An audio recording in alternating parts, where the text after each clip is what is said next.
एक पावन चरित्र है। एक डॉक्टर साहब रहते थे। डॉक्टर जी का नाम था डॉक्टर चड्डा। तो डॉक्टर जी का एक बेटा भी था। डॉक्टर जी के बेटे का नाम था हरी चड्डा।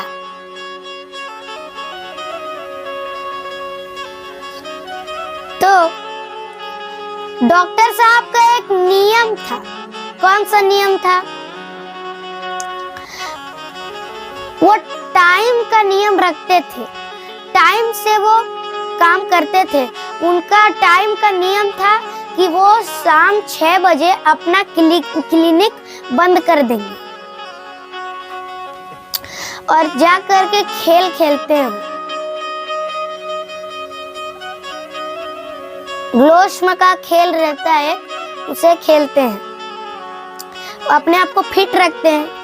क्या खाना है, किस तरह रहना है, क्या खाना है, हमें किस तरह रहना, रहते थे, फिट रखते थे अपने शरीर को। तो वो खेलने जाते थे। एक दिन डॉक्टर चड्डा अपने क्लिनिक को बंद करने जा रहे थे। जैसे ही दरवाजा बंद करने जा रहे थे तभी एक बूढ़ा व्यक्ति फटे कुर्ते में, धोती पहने हुए, गोद में एक 8 वर्ष का छोटा नन्हा बालक था और वो दौड़ा दौड़ा आता है।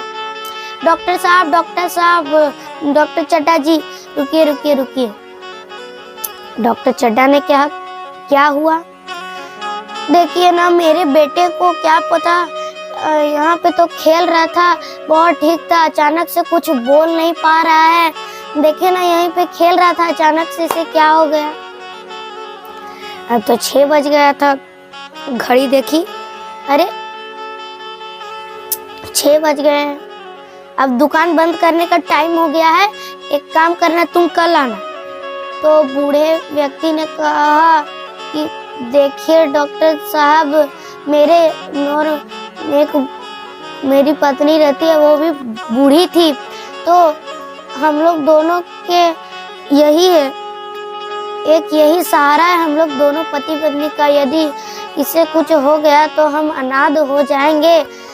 हम लोग, इसके अलावा हम लोग का कोई नहीं है, एक ही पुत्र है।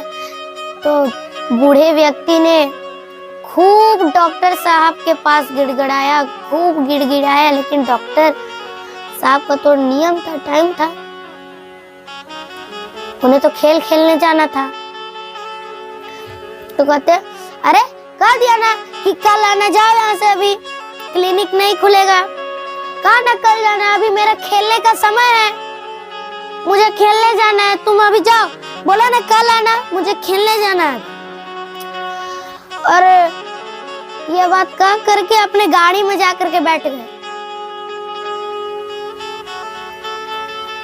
तो जब गाड़ी में जा करके बैठे तो गाड़ी स्टार्ट कर दिए, घर की ओर रवानगी हो गए। तो पीछे से बड़े दुख से वो बूढ़ा व्यक्ति खड़ा ही था उनके क्लिनिक में।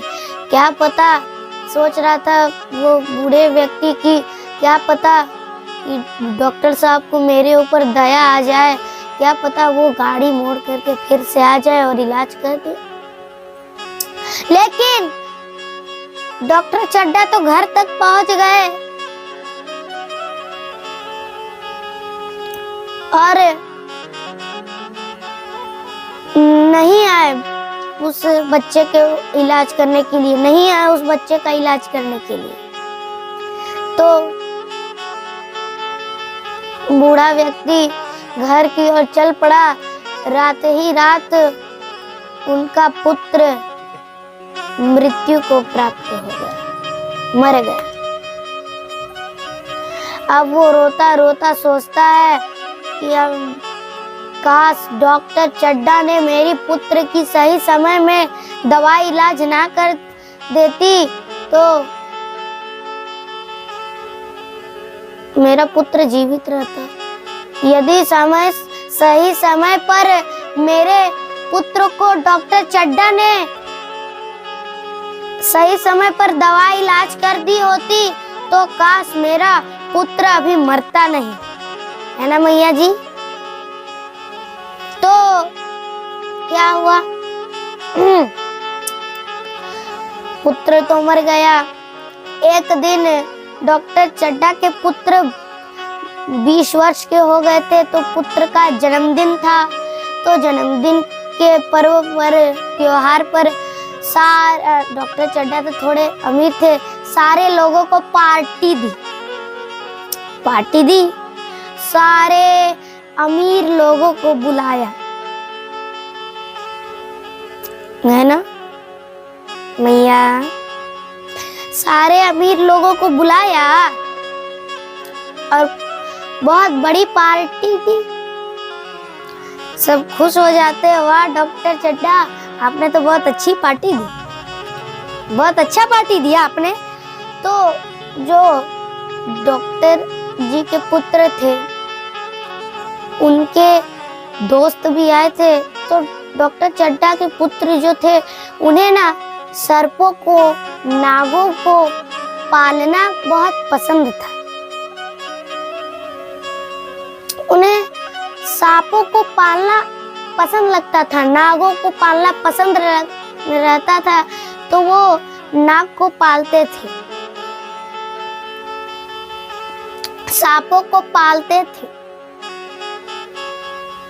लेकिन सांप उसे डसते नहीं थे, क्योंकि वो उनसे प्रेम से स्वभाव करते थे। सर्प किसी को बेफालतू का नहीं डसता। यदि सर्प को लगता है कि इस व्यक्ति से मुझे खतरा है, तभी सर्प किसी को डसता है, वरना किसी को नहीं डसता सर्प। तो उनके दो मित्रों ने कहा, रात का वक्त था, उनके मित्रों ने कहा कि देखो हम तुम्हारे सांपों को, नागों को देखना चाहते हैं। तो उनके डॉक्टर चड्ढा के जो पुत्र थे उन्होंने कहा, देखो अभी रात्रि का समय है, अभी सर्पों को दिखाना ठीक बात नहीं है, ठीक समय नहीं है। तो उनके एक मित्र था, वो ताना मारने लगा, अरे दांत तोड़कर पालता है तो कुछ अच्छा से नहीं पालता होगा, अपने सर्पों को दांत तोड़कर पालता होगा। तो उसने कहा, उन्हें बुरा लग गया डॉक्टर चड्ढा के पुत्र को, नहीं मैं दांत तोड़कर नहीं पालता, चलो अभी दिखाता हूँ। गया सांपों का कमरा में और सबसे जहरीला जो सांप था उसे पकड़ा, इतनी जोर से पकड़ा तो सांप मुंह खोला तो दांत दिख गया उसका, जहरीला दांत। तो सबने देखा, अरे नहीं नहीं नहीं, ये तो सच बोल रहा था, बहुत जहरीला दांत था। डर के मारे सारे मित्र भाग गए। इतनी जोर से दाबा था तो सांप को दर्द दे रहा था, तो उसकी आंखें लाल हो गई। तो सांप ने सोचा, इतने दिन तक ये मुझे पाल रहा है तो इसने मुझे कुछ नहीं किया, आज ये मुझे मारना चाह रहा है। तो जैसे पकड़ कमजोर हुई, नीचे छोड़ना चाहा, सर्प ने डॉक्टर चड्ढा के पुत्र के उंगली में इतने जोर का डंक मारा कि पुत्र दौड़ा दौड़ा चिल्लाया, आ बचाओ बचाओ। पिताजी के पास गया तो पिताजी से कहा, पिताजी मुझे सर्प ने डस लिया है, मुझे जड़ी बूटियां लगा दो। तो डॉक्टर चड्ढा तो बहुत अच्छे डॉक्टर थे, उन्हें तो पता था। कहा कि देखो उंगली में काटा है ना, तो इस उंगली को मैं काट देता हूँ, यदि इस उंगली के काटने से तुम्हारी तबीयत ठीक रहेगी, सेहत ठीक रहेगा, जहर नहीं फैलेगा तो क्या बुराई है। तो उंगली कटने से दर्द देता है, इसलिए कहा नहीं मुझे जड़ी बूटी दो। इतना बोल करके पुत्र गिर गया। जड़ी बूटियां लगाई उंगलियों पर, लेकिन जड़ी बूटी असर नहीं की, क्योंकि वो सबसे खतरनाक जहरीला सांप था।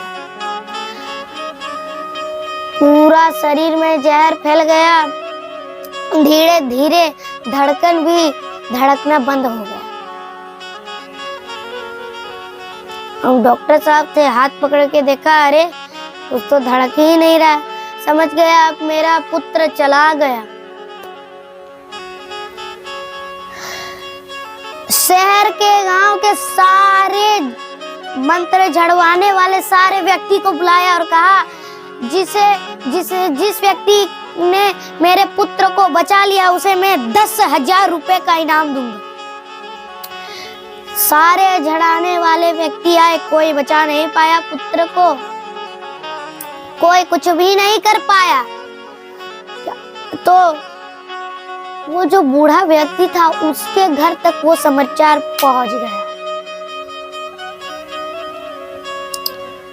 तो उसने सोचा, अरे अरे डॉक्टर चड्ढा के पुत्र को सर्प ने डस लिया है। तो बूढ़े व्यक्ति ने कहा, मन ही मन सोचा कि देखो, जब डॉक्टर चड्ढा के पुत्र को मरने ही दो, मरो, उसका पुत्र चाहे मरा चाहे कुछ हो, मुझे क्या फर्क। जब मेरा पुत्र मर रहा था तो डॉक्टर चड्ढा को जब मेरे पुत्र को पर तरस नहीं आई, इलाज नहीं किया, तो मैं क्यों उसके पुत्र पर दया करूं। और जो वो बूढ़े व्यक्ति थे वो साधारण व्यक्ति नहीं थे, वो बहुत बड़े सपेरे थे। वो कितने भी बड़े से जहरीला सांप क्यों न डस ले, लेकिन वो उस सांप को मंत्र पढ़ के उस जहर को झाड़ देते थे। तो वो सोचे मैं नहीं जाऊंगा डॉक्टर चड्ढा के घर। ये सब बोल रहे थे मन ही मन अपने आप को। तभी उनकी पत्नी, क्या हुआ जी, अपने आप से बात कर रहे हो, बोरा गए हो क्या। तो उन्होंने कहा, सारी बात बता दी। तो कहा, देखो अब आपको जैसी मन, हमारा पुत्र तो अब नहीं रहा, अब आपकी जैसी मन। डॉक्टर चड्ढा के पुत्र को बचाना है तो चले जाइए, लेकिन रात्रि का समय आपको जैसा मन करे, रात्रि का समय है, आपको डॉक्टर चड्ढा के पुत्र को बचाना है तो बचा लीजिए, रात्रि का समय है वैसे। और यदि आपको बिस्तर पर सोना है तो बोलिए, हम बिस्तर लगा देते हैं। तो डॉक्टर चड्ढा ने कहा, मैं नहीं जाऊंगा, मेरे पुत्र को डॉक्टर चड्ढा ने बचाया था क्या, तो मैं उनके पुत्र को क्यों बचाऊं। लगाओ मेरे बिस्तर लगाओ। सो गए। रात भर नींद नहीं है, रात को नींद नहीं आ रही थी। इस करवट से उस करवट तक मुड़ रहे थे लेकिन नींद ही नहीं आई। उनकी पत्नी सोई नहीं थी। जब थोड़ी देर के बाद उनकी पत्नी घोर नींद में सो गई तो कहा, नहीं, मेरा पुत्र मर गया तो क्या हुआ, लेकिन मुझे अपना धर्म नहीं छोड़ना चाहिए। मेरा पुत्र मर गया तो क्या हुआ, लेकिन डॉक्टर चड्ढा का पुत्र नहीं मरना चाहिए। पत्नी घोर नींद में थी। धीरे से दरवाजा खोला और धीरे से बाहर से दरवाजा बंद किया और लाठी लेकर के चल पड़ा राजा डॉक्टर चड्ढा के घर। डॉक्टर चड्ढा बाहर ही खड़े थे। तो उन्होंने कहा, बूढ़े व्यक्ति ने, कि सुना है आपका पुत्र को सर्प ने डस लिया। हाँ, जरा मुझे दिखाइए, मुझे ले चलिए पुत्र के पास, क्या पता पुत्र उठ करके बैठे जाए। यह बात सुनी, यह बात जैसे ही सुनी तो डॉक्टर चड्ढा ने तुरंत लेके गया अपने पुत्र के पास, मंत्र पढ़ा, जहर को झाड़ दिया और डॉक्टर चड्ढा से कहते हैं कि देखिए, सर्प तो जहरीला था लेकिन मैंने झाड़ दिया है। और तभी उसी समय पुत्र उठ करके बैठ गया।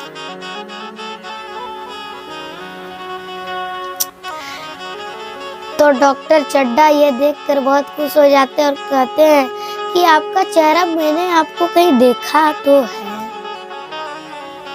तो बूढ़े व्यक्ति ने कहा, हाँ, मैंने ही अपने पुत्र को आपके क्लिनिक में ले गया था, लेकिन आपको तो खेल खेलना था। आप मेरे पुत्र पर तरस नहीं आई, आप गाड़ी लेकर चल पड़े। आपको तो खेल खेलना था, लेकिन मेरा पुत्र तो मर गया। लेकिन आपका पुत्र को कुछ हो जाता तो मुझे नींद नहीं आती, इसीलिए मैं आ गया।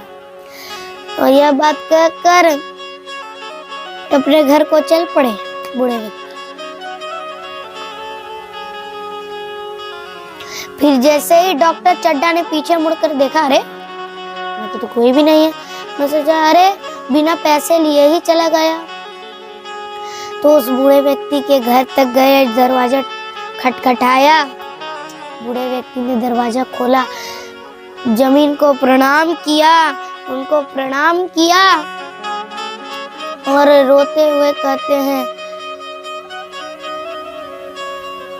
हे मुझे क्षमा कर दीजिए,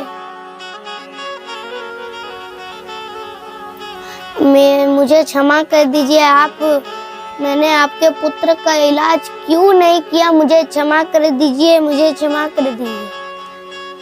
बूढ़े व्यक्ति ने डॉक्टर चड्ढा को हृदय से लगा लिया। कहा देखो, अब जो हो गया उसे तो अब बदल नहीं सकते, जाइए। अब जो हो गया उसे तो अब बदल नहीं सकते, लेकिन अगली बार मेरे ही जैसा कोई व्यक्ति आए आपके क्लिनिक पर तो उसे बचा लीजिएगा, मरीज को।